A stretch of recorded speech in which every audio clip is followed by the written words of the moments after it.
Hey there, thanks for clicking on this video. You have found the channel Mr. Articulate. On this channel, I record and upload a video every night. The video is always at least 5 minutes long and no more than 10 minutes long. And frankly, my main goal in making these videos each night is to just slowly build the skills that I will need to become a more articulate person in my everyday life. So one approach I like to take when I'm thinking of a topic for these videos is let me think of something that is a real opinion of mine in real life, but that I know if I expressed it to other people, I would find it difficult to articulate why I feel or think the way that I do. So I'm gonna do one of those right now. So I voted for Donald Trump for president in 2024, and the first 100 days that he's had in office have been very chaotic. Most of the stuff he's done, I've loved. I think it's great.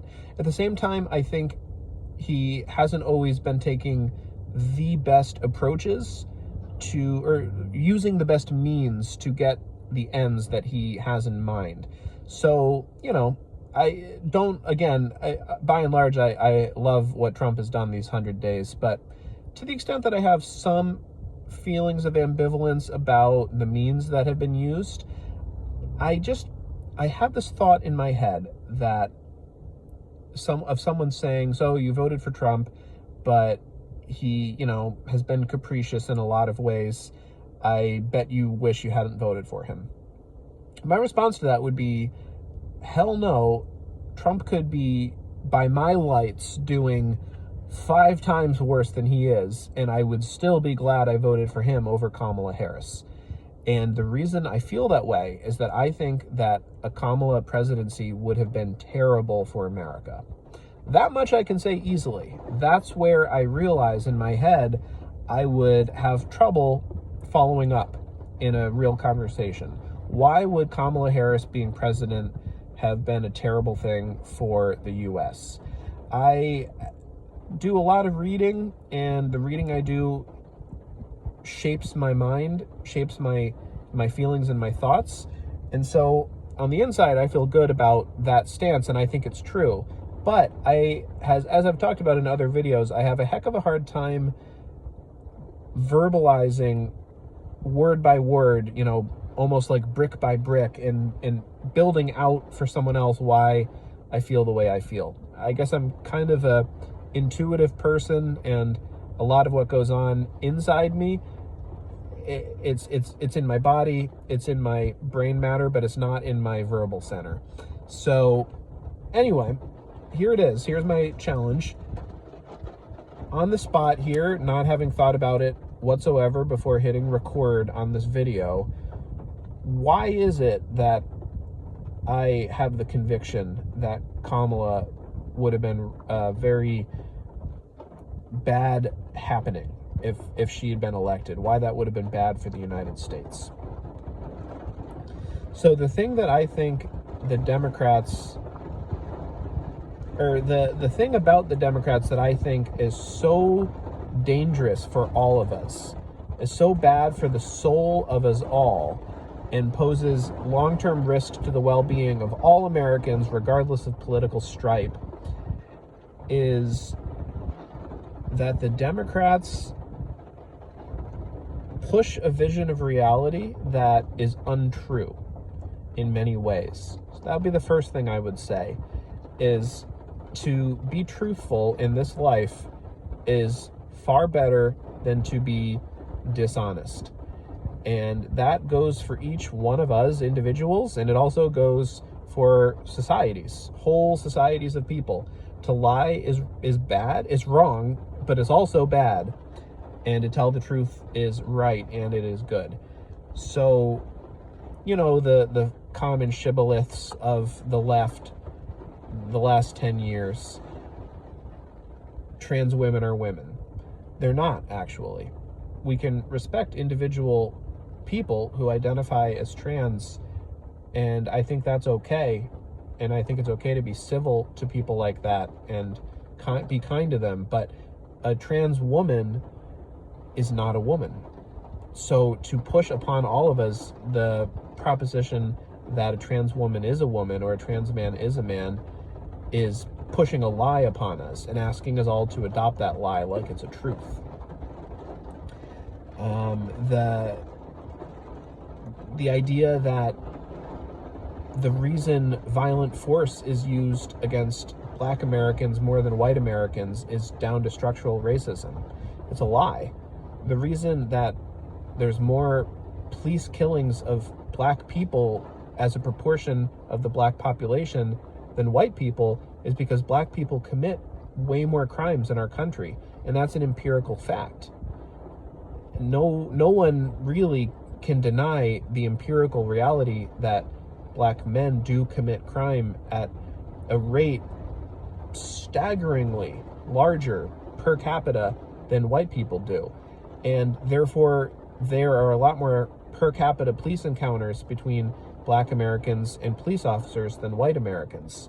The fact that Black men are in jail at far higher rates than white men, we're told by the left that that's structural racism. It's not. It's because they commit way more crimes. Black men kill other Black men way more than white men kill white men, or white men kill men of any race. And we can either acknowledge that as a truth, or we can lie about it. And lying is bad, and it's also harmful. You can go on there with educational attainment. I've heard my entire life that the reason inner city schools perform worse than suburban schools is due to funding problems. This is a lie. It's an empirical lie.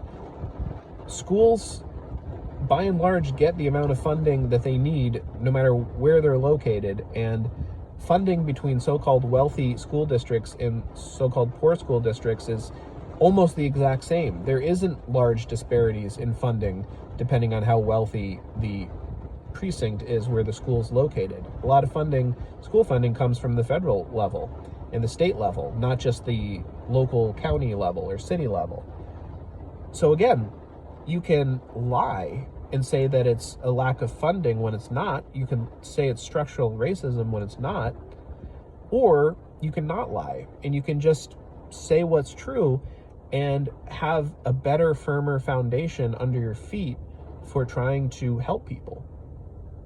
And help people who are going to schools that are bad schools. Help people who live in high crime neighborhoods. But so many of the shibboleths of the last 15 years from the left are just dirty lies. And if you're looking at a problem and the problem is blue and you're calling it pink every time, and when people tell you the problem's not pink, it's blue, you stick your fingers in your ears and you go la la la la la la la la la, it's pink, it's pink, it's pink, it's pink. You're not even at the starting gate for trying to deal with this problem. You're not even showing up to the course. You're at home. And we're not going to get anywhere with the problems we have in society if we can't tell the truth. And a Kamala Harris presidency, that wouldn't only have been a presidential administration still pushing all the same old lies that the left has for years now, but it would have been a license for our universities to continue to lie like they have, for our legacy media to continue to lie with all the impunity that it has. It's not to say that the legacy media isn't still lying a lot, but I'd say they're lying a few percentage points less, and we're just getting started with our Trump-aligned, MAGA-aligned New Right movement. And I hope in 10 years, legacy media is going to lie a lot less in universities and nonprofit organizations and the corporate sector and on and on and on. We couldn't put another freaking Democrat in the White House because it would have been a license to lie for all of the cultural institutions that are leading us south, south, south when we need to go north, north, north to find the truth. Or they're leading us east when we need to go west. They're leading us wherever we don't need to be. And they've been doing it to us for 15 years. And it's not just bad for conservative people. It's bad for every darn American. And I love every American. And I want prosperity and safety and wellness for every American, and a Kamala Harris presidency would have been just digging further down instead of climbing out. Not just for me, not just for conservatives, but for every American. And that is God's honest truth. So that's it. That's as far as I'm going to get with this video. I'm over 10 minutes now. But if you stuck around to the end, I thank you for that. And I will be back tomorrow with another video. Have a good one.